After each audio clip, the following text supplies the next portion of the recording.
And he saw that she's educated. She's more educated than his wife was. So he says, I think I have a good shidduch for him. I have a cousin here, Moshe Fischer's son. Okay, so he's starting the shidduch. So Zaidi, yes, no, okay, yeah. And he was asking to me, he said, to put pressure, you gotta at least meet. So my father, he called up my parents also, put a lot of pressure, you gotta meet the school. Fine. So my father was asking, there was a kosher dairy restaurant on 47th Street in Manhattan, Esther's Kosher Restaurant. So my father invited them, my father worked in Midtown Manhattan, come for a lunch. So Oma came. So, and Zaidi, Babi, and Mami were there. You weren't there? No, I wasn't there. I was in Yeshiva. You were in Yeshiva. Yeah, Yeshiva. And finished, they met. I said, okay, something to talk about. But then it's the Chasana. So then we went to what was the restaurant? Esther's Kosher Dairy. I'm sure a picture On the of it. Lower East Side. No, on 47th Street in Manhattan. It's Kosher Dairy restaurant. On Friday afternoon. Anyway, and Friday noon, sorry. then finally, so Zaidi has to see me. We came up from camp on Thursday, and Friday I was in Yeshiva. Zaidi came, walked into Yeshiva, gave me a Shalom, spoke to me a few minutes, and everything. I could pretend that I didn't know that he's supposed to come to see me, but I was dressed in my Shabbos suit already, I was dressed nicely, even my mustache was starched. And everything was, and he met me, we schmoozed a little bit, and fine. Wait, I'm sorry.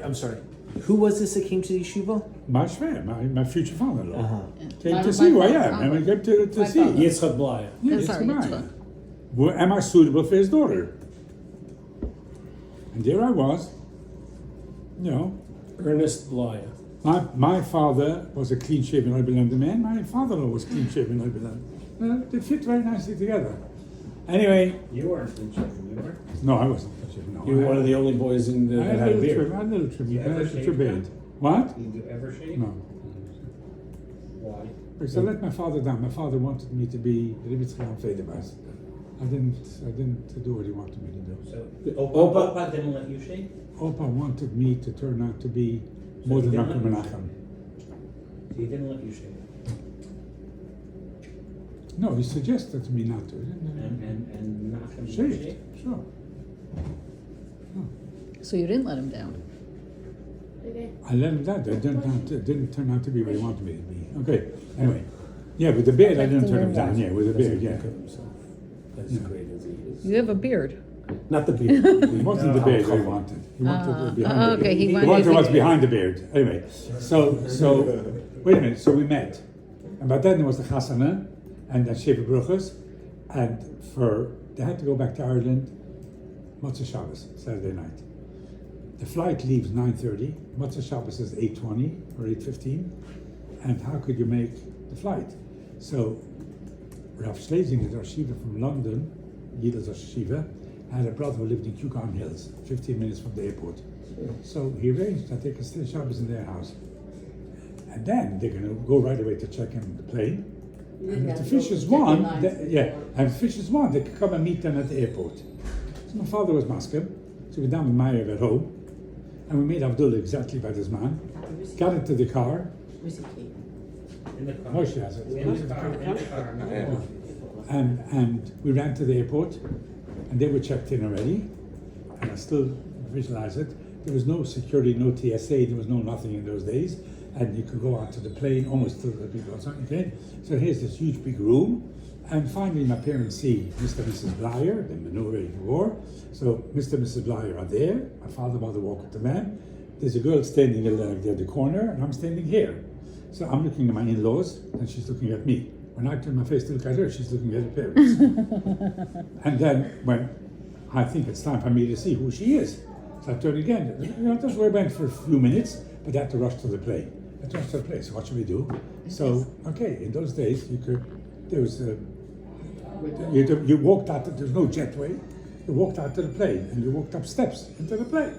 There's big airlines, 707. Small jet. Yeah, it was smaller than a 737. Anyway, and so they walk up. So we go upstairs to the observation deck, and we see them walk up the steps, and we wave to them, And this Gates and from girl goes into the plane. She turns around, comes back to the steps, and waves to me. Bye. And this leaves.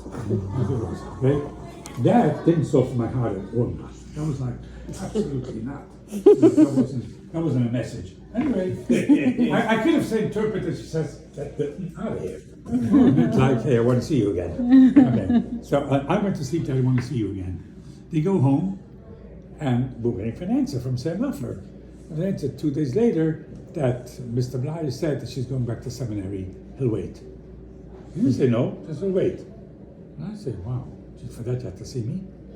Anyway, that's what I said. On a scale of 1 to 10, how rejected did you feel? So that was the yo-yo thing. Push away. Now you feel rejected, and now, okay, fine, I'm in. And it was quiet, and then the others started coming in. All the other names came in, and I could tell you all them. It's not interesting. I can tell you who they are, who they married, where they live. But the main thing is your your mind was on a girl who's educated, who went to seminary. No. You wanted a Gateshead girl. I wanted a Gateshead type girl, yes. So there were others, and my parents wanted a lot of other people, and they went to the roof, and the roof had other people, and this and that, and a lot of other parents came to see me. Because they came to see me, everybody came to see me. And so no, finally, this little girl, her turn came to speak Shabbos for the girls. Like once a year you have to give your chabura, your Shabbos speech. Okay? So she turned to her cousin, Sam Leffler, who spoke to her in Torah, can you help me make a speech for Pashas Yisrael? Suddenly, he says, 1 minute. She started, she was a speech, and he wrote a speech for her, Taka. She said it, but he suddenly, wait a minute. This girl is just made for my cousin, the Fischer. And he started calling Mr. Bleier, calling my father, and started pushing back and forth. And Mr. Bleier was hesitant. And some suckers Muscovy should come and see, that. And we went out to Dublin, Ireland, and we dated for 3 days. We dated 3 days, and the second day we were engaged, but for 3 days we dated. Yeah. And you flew into Ireland. Hello. He flew to. Yes. So they pushed, and we got engaged. We came home. So What happened on the first date? Everyone wants to know. what happened the first date? Yeah. He took a nap. I asked her, "How come you waved to me?" I didn't. Later, That only after we got engaged. I asked her that. Yeah. No, sorry. Did you mean this or did you mean that? Wait, were you? What do you think she said? She can't lie in her life. She can't lie. Oh, She just answered me. family I don't know trait. why I did it. Something pushed me to do it. I had no particular reason. That was her. She didn't lie to me. So She I didn't wasn't fluff engaged me. yet. I didn't know that. What? I wasn't through 3 years dating. she's next. She gets to tell her story next. We're gonna find out. Pardon? I'm gonna. So what's I do? I shouldn't say the truth. But she's recording. My parents came home. Wait, so there I went to London. So first I met her. Then, because it was just Rosh Chodesh Nisan, and Yidel came home with his newly married wife, Yenti. Chaim came home from Yeshiva. Shia came home from Yeshiva. Suddenly the house was filling up there, and they're moving a week later to a new house. We went to the old house, okay? And we dated, we schmoozed a lot, we sort of said all the things that we expect in our life to be. It was serious dating. It wasn't dating, just to find out of how camp was or what sports you like to play. And so we met, and my first exposure to Ireland was, there's a big front room, the kitchen's there and a dining room, and then the front room, that's sort of the living room. And there's no heating, and the March was still pretty cold in Ireland, and there's a fireplace. So you sit, there's one armchair here, one armchair there, here's the fireplace. So on this side you're burning hot, and this side you're cold. I wish after 30 minutes we could change sides, so at least, but that didn't happen. So we're sitting and schmoozing, and suddenly a little kid, 3.5-year-old kid comes in, starts singing Irish kindergarten songs. I have to sit there, listen, smiling, because this is what I came to see, But it was in Gaelic? In Gaelic, sure Gaelic. Yeah, Gaelic, I don't know what she's talking about. She didn't know what she's talking about much, but she knew about what it is. I mean, finally we got. You spoke Gaelic from school. Yeah, We didn't speak it, we learned it, we were able to write it, we were able to, grammar we knew, but we didn't speak, it wasn't a spoken language. It was a written language. Only later became mandatory. no, it's spoken in not. school. No, it's still that. It's still that. It's still a legal language, but people don't use it. And even in Parliament, no. It was never. No, it was never currently, the law is definitely for a number of years. So Sarah's schmoozing with me, and it was a nice schmooze. We had a pretty good schmooze. About an hour into our meeting, it was like a good 3-hour meeting. The door opens, and a 14-year-old girl shrieks and runs away. Now, her brother, her younger sister Esther, wasn't told that a bucher is coming to meet. She comes home from school for lunch, 12 o'clock, 1 o'clock. She comes home, rides a bicycle, pulls up, for her bicycle, and every time she comes in, she takes a knapsack, puts it into the living room. She comes into the room, and there's a boy and her sister sitting there. So that poor girl just shrieked around. Remember that one? Yeah. I asked her if she still remembers it. Oh, does she remember it? You know, first time I saw a girl with a necktie. She went to school. Went to school. The uniform was. You know, I was just looking at that for a quick second. I saw that girl. What was it called? I said, Hebrew grammar? What was your school called? Stratford College.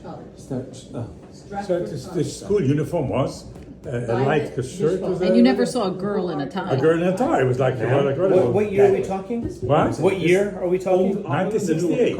March 1968. That also. It's missing some. I was born in 75, but this happened It before I didn't was write born. it. It's amazing how that works. Yeah. Anyway, so the next day we decided, we had a nice lunch, decided about preparing a nice lunch for us. My parents, like this, my mother at night decided after she met everybody, she's going for Shabbos to London and going home. It's over. It's not for her. Oh. Your parents came along with you. Shabbat, sure. And my father says, what matter? Zadie put us up in a hotel, a central hotel in a Conn Street. I was like, it's like the Waldorf Astoria in America, you know. And it had a suite, like a double room. So I was in a double room, and I hear my parents arguing in the other room. And my father says, look, after all, it's his life. I think we should ask him what he wants. And I don't think that it's fair to just force him to leave. So my mother agreed. She says, I'm telling you that there's nothing going to happen. It's a waste of time staying there. I'm not going to change my mind.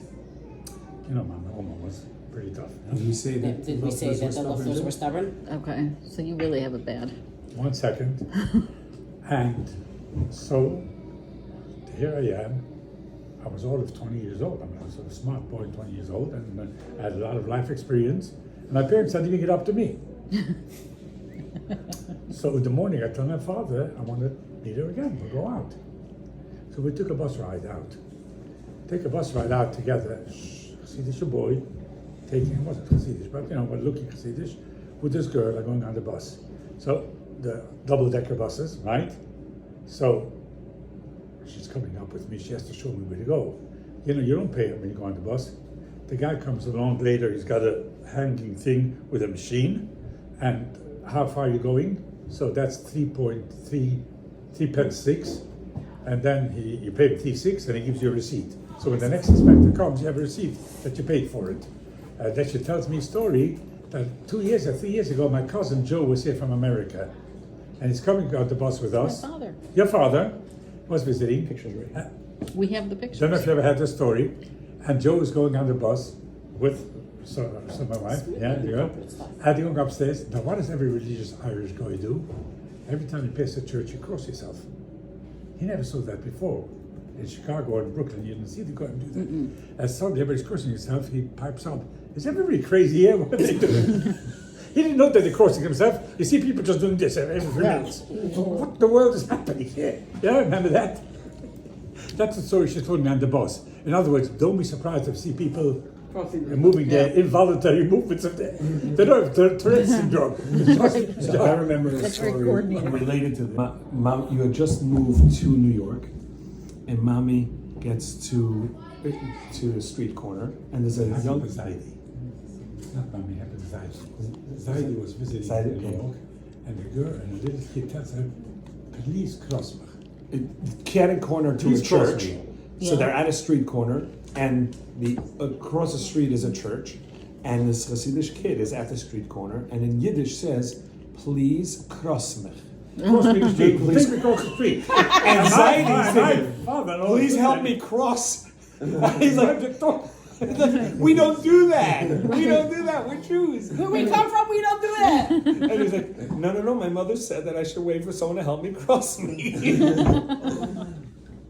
Irish Botanical gardens. We walked around a few hours, and it's the terrible thing when the aroma of certain things cause you to lose yourself, and you agree for things which you would never agree otherwise. So I realized It's not what I heard all these years. Those are the mushrooms from the forest. That's right there. right. Anyway, But I want to know who lost their mind first.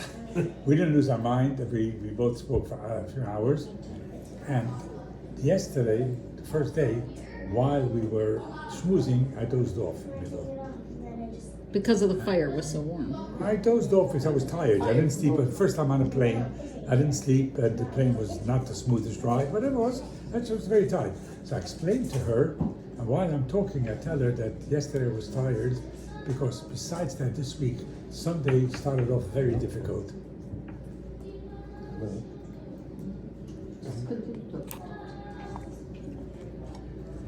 Sunday was very difficult. Sunday morning, me and my friend woke up very early. We had to daven early because we had to go to the matzah bakery to prepare the machines and clean the machines for the matzah.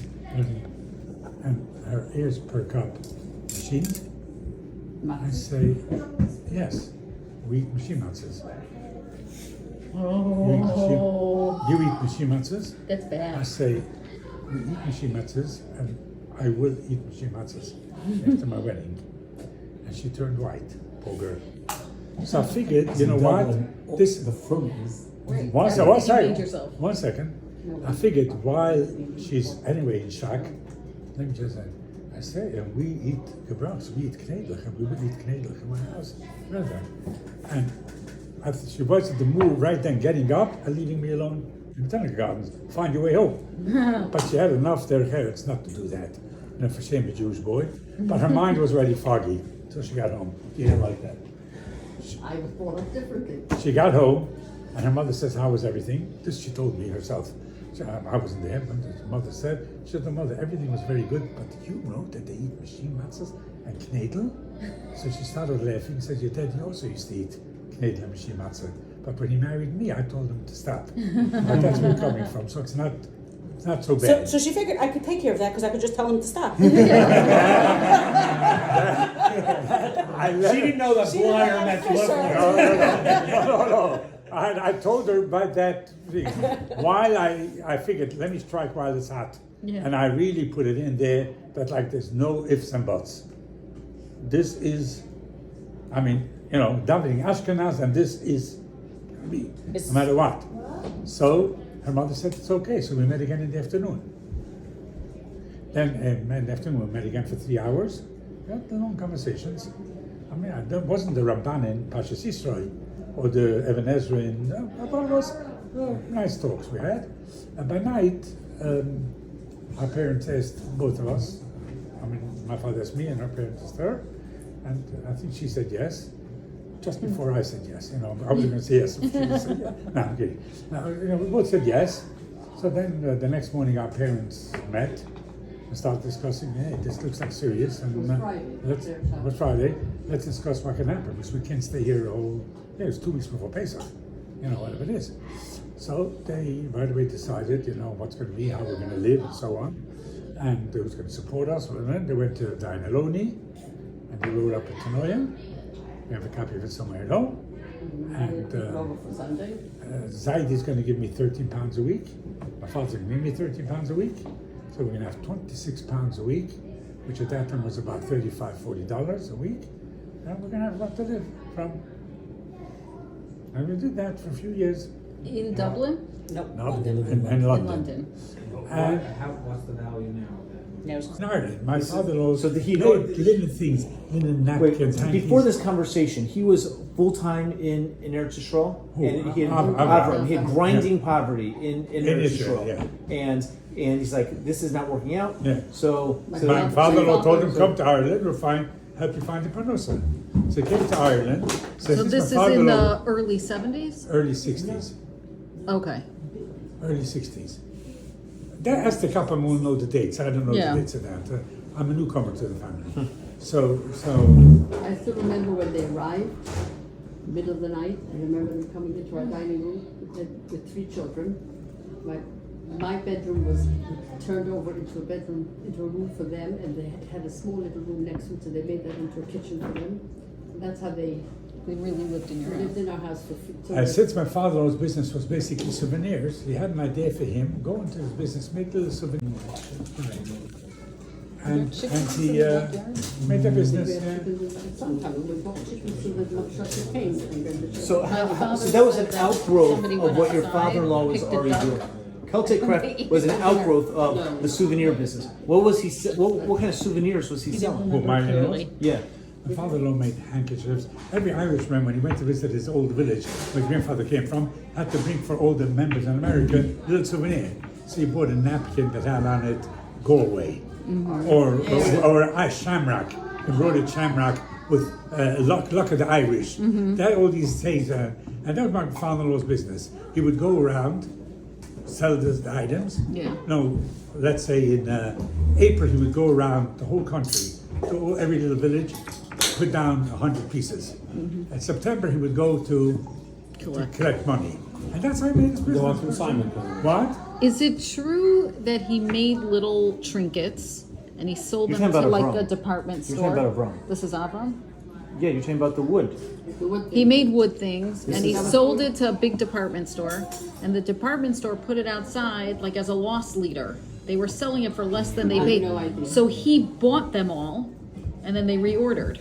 Because he bought it That's back possible. for They- less than I they don't owed know him. what- The Bleiers I were think we get the shrewd- business sense They from were that shrewd side. business people. They were. Yeah.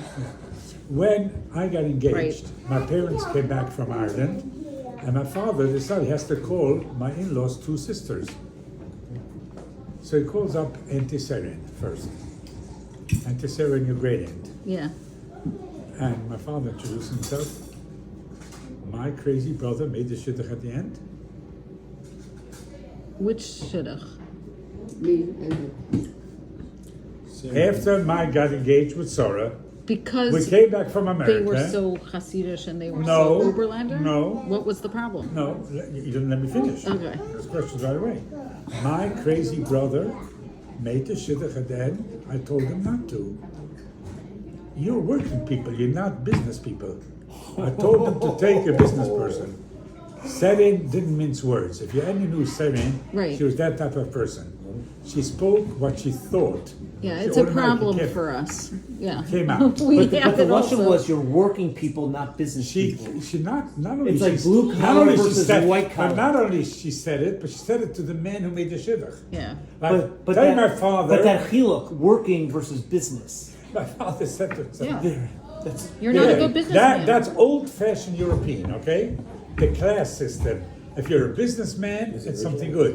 If you're a blue collar. A worker. working person, that means you're not whatever. You're not up to class. And your son is going to sit and learn. He's not going into business. A craftsman This versus was- a craftsman versus This was the 2 things that she complained about. Instead of saying Mazel Tov, I'm so delighted, this is what she said. You're welcome So to that's the the first I family. knew who Seren is. And then my father No called surprise me, there. your grandmother, Yeah. and there wasn't much conversation there. We knew that she's not very fluent. Right. We know things that should be said, publicly. But Turn up. I want to know this. Shlomo was a tzaddik of a person. Yeah. A real tzaddik of a person. And Uncle Shlomo did, these things. Slowly but surely, then, once Saparov came to America, Uncle Shlomo became Hasidish. He wasn't Hasidish before that. He was No. very frum, Yeah. but not Hasidish. Right. They weren't Saltmer. He was a pure Rebelander. Yeah. He was a Galant Talmud. He kept himself, only lived in 1 year or whatever it is. But So we knew a little bit about the Bimbi story. Later I found out more, but you know, it wasn't something which was, it wasn't nice at all, not. It wasn't, No. but everybody understood that she went through difficulties, whatever the story, whatever happened, happened. Yeah. But she was kind to my father-in-law, Bimbi. My mother-in-law came out of concentration camp and she couldn't have children. There was no, what they did to her was something which was very bad. To But- who? To my mother-in-law. Yeah. Dr. Mengele did his experiments on women, whatever Yeah. he wanted to. But Bimbi found out medications in America, sent it to my father-in-law, Oh wow. and Baruch Hashem, because of that, Uncle Yidel, the Frumi, and his husband, was born. Yeah. So she did to help the family. She knew what it is, but she had a very troubled childhood. And Oh, the yeah. answer is people don't. I think we once spoke about this. She was 13, 14 years old, and there was a stepmother in the house. Right, And her those mother days- died when she was 9 Right. from a surgery in the And- middle of and- the and- night. yeah, that's No one right. told her. And the stepmother in the old, even today, a stepmother is not good for a teenage girl. But in the olden days, you didn't move house when you took a stepmother, right? So the stepmother came in and slept in her mother's bed, Yeah. and her mother's dishes, her mother's everything. And the stepmother never got to like this girl, Yeah. and twice as much the girl hated the grandma, the mother. So that was the main problem. When she was 14 years old, she actually escaped from home. She went to live in Vienna. And I just heard this recently. what? I just Yeah, now for my- understood she this stayed part. by my father-in-law, and because of that, she got to know Marcus, who was Yeah. her brother, and you know, they dated a little bit. Right, and because then- Miriam was married to Miriam To marry to Weiss Yitzchak. was married to Yeah, Yitzchak. sure. Right. I think my grandfather wanted to help her. Whatever it Like was, this poor yeah, 16-year-old girl who Yeah, hates yeah. life. And then he fell in love with her, or whatever. it is, yeah, Well, if whatever you were it is, 32 and had a 16-year-old girlfriend, they came. He was 32, she was 16? yeah. Yeah, but those days that didn't mean much Right. because Right. it was constant. And there was a war coming. It 10-year was like a change didn't mean crazy. much. But he came to America, and he was a very hard-working man in the bakery. Yeah. And he worked at nights most of the time. Yeah. It was very difficult. Whatever it is, they had no choice. But whatever happened, happened. And it was too late. But she had. So my father went to Prague. In Prague, there was a man who got a position to become a shortcut in Ireland. He was given a ticket to go and check the job, come back. He came back to Prague. He told my father-in-law, go to Ireland. It's a nice place. You can go there. And my father-in-law was planning to go to Ireland. How do you get to Ireland? First you go from Slavic countries to England. He had a transit visa for England for about 2 weeks or 3 weeks. That coincided with Pesach time. So he was going to London Pesach. Where is he going to go? Had to go. Weiss. So he went to Abiezer Weiss. Avieser Weiss. At that time, he was married to a German Yekische lady. I forgot her name. That's probably in here. And Avieser, while he was in Avieser Weiss's house, Dr. Schoenfeld was looking somebody to accommodate the company. 100 orphan children are going to be hosted now by the Irish Jewish community. And he needed somebody, everything was arranged already, but he wanted somebody to accompany them who speaks their language, who can help them. And none of them could speak English, and nobody in Ireland could really speak Yiddish well. So my in-laws, who were wanting to go to Ireland anyway, accepted the job. So for about 3 to 4 months, my in-laws lived in this castle together with the children. My father was a Malamed for them. What? Yes. What are you saying? There is a castle in Ireland called Clonan Castle. I have a book on it. We must go now to England. No, but it's not England, it's Ireland. And the Irish Jewish community, Oh, they lived in Ireland in this castle, Yes. not London. No, Okay. Fine, we have to go to Ireland. All of it. All of it. no, but All that, of it. at that castle, there's a book written about I have the the forgotten children. What is it called? Something like it. Whatever it is. The hidden, I think it's The Irish community sponsored a group of 100 children. They'll care for them a year and a half till they find foster homes or to find relatives to Families take who them. took And in the them in meantime, or- they need somebody there. So the kitchen had to be kosher. So my mother-in-law was the kitchen Mashgiach. manager, the mashgiach of the kitchen. And my father-in-law was like a rebbe to the children. And a Malamed, teaching them. Saying. I went to visit Reb David Soloveitchik in Yerushalayim, who's married. David Soloveitchik is married to a Sternbach. We went to visit David Soloveitchik, and we went in. So we had to wait. He wasn't available. The Rebbitzin is sitting there, and the Rebbitzin says, "So, who are you? What's your name?" I said, "Fischer." And so, actually, my mother is a Bleier from Dublin. She teared up and said, "Your grandfather taught me Aleph Beis. Everything I can learn, I can do and read, is because your grandfather taught me Aleph Beis." This is Cloning Reb Castle. In Sternbach? Clonen She Castle, was Reb in Do- Clonen Castle. She was in Clonen Castle. Who was in Clown Castle? Reb David Soloveitchik's Rebbitzin. Yossi was with me. He can tell you anything. She said, everything I know is because I went through the war, so I didn't learn, and I came to Clonen Castle, and he taught everybody from Aleph Beis and on, and I was at Aleph Beis, and he taught us, and everything we know, and then she said, "Come with me." She went in and said, "Rashiva, the two boys over here whose grandfather taught me in Clonen Castle, please." See them first. Yeah. Wow. Introduce you to our grandparents, let them see what kind of good grandchildren they have. But also, another reason is we go there to connect with them. They all lived with Mesiras Nefesh. Each one in the village they lived in, they had their own difficulties, and they were Mesiras Nefesh to keep Yiddishkeit. And we're going there to connect with them and tell them that we want to continue your legacy and your tradition. Is that how we want to run our life? So we're going there. With us going there and doing that, they will intercede on our behalf in Shemayim, even without us having to daven there. Beautiful. We're going to main davening will go to the Chassam Sofer, to certain great grandparents. We're going to visit every grave site because each and every one of them were Bala Mesiras Nefesh. Is that what we said? Yeah. It's incredible. Okay. You have amazing So we went, ancestry. and we went to villages all over, and so we went. So even though I couldn't go exactly, remember we went there to where we got pricked with the thorns and the bushes. Yeah. So that day we didn't go to the great grandparents, their parents, or the parents. Scheinbane. Scheinbein. Yeah. Scheinbein. Shine Bain. Something like Yeah. that. Scheinbein. 1 second. Who is this? For $50 check was like a lot. So Zaidi's sister. Zaidi's sister? Yeah. Yeah. Zaidi Bleier's sister. I give up. Or aunt. No. No. But it Zaidi wasn't Bleier's a aunt. sister. Sorry. Sister. Zaidi's aunt. Oh, okay. Sorry. No. Zaidi's aunt. Mordechai's sister. Right. Mordechai, This not family, Kaleb's. No, Rivka's sister.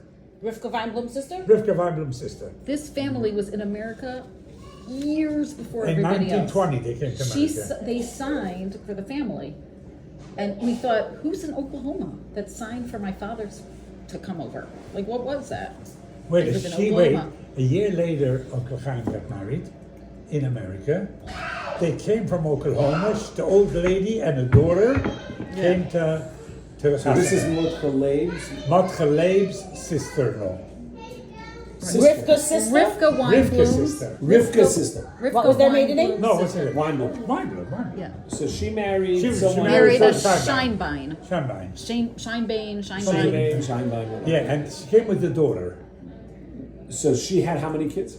So I don't know. We have to look it up. I don't know by heart. She had- but one daughter lives now in Atlanta, Georgia. And she's the one. Arlette. And She's the daughter of the old lady. She's the daughter of She must she's be my quite- father's generation. She's probably close to 80. No, she's Not not the more? daughter. She's the granddaughter. She's a She's granddaughter.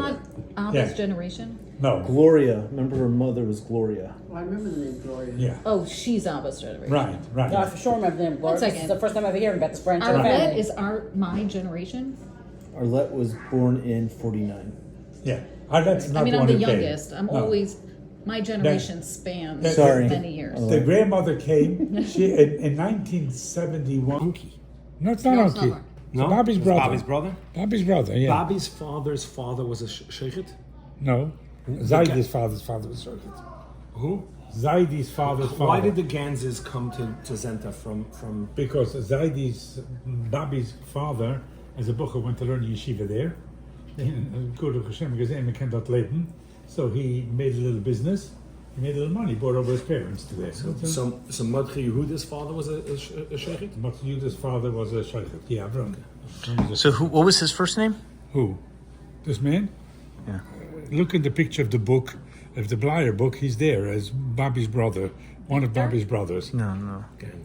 Sister, my mother went with her sister and her in front of Mengele. She was the youngest. She was the youngest in the family, and her sister. Who was had, in line with them? Who were all the people that were in line? all the people from the town. No, I'm saying with a family. I don't know who. Her sister was there. Give me their names. I don't know. Rachel Gans. This is Rachel Oh, Gans. okay. Rachel, and so she saw her sister had two. Her sister had two children. She was holding on to two children, and she noticed that anybody with children, Mengele would send them to the left. So she went to her sister and she took one child, put a tichel on her head, said, "I don't want to be separated from my sister. I don't want to be left alone." So she went there. She got in front of Mengele, and he asked her, "Is this your child?"